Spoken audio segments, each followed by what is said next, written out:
我哋今日嚟睇粉嶺嘅樓盤，粉嶺嘅聯和墟係粉嶺嘅中心地帶。我哋今日睇綠悠軒，佢係自設商場嘅，佢亦都連貫咗幾個商場，亦都去到街市。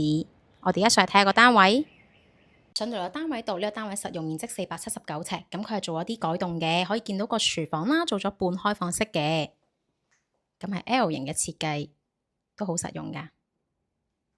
客廳係長方形嘅，可以分開客飯廳，係非常之實用嘅。咁我哋可以睇埋個景觀。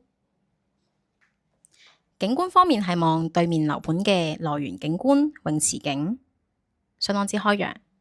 咁個單位係兩房改咗做一個大套房嘅。如果一個人住嘅你，呢個單位係非常之適合嘅。就好似見到隔呢一度有一個位係可以做辦公啦，咁然後仲有飾櫃啦。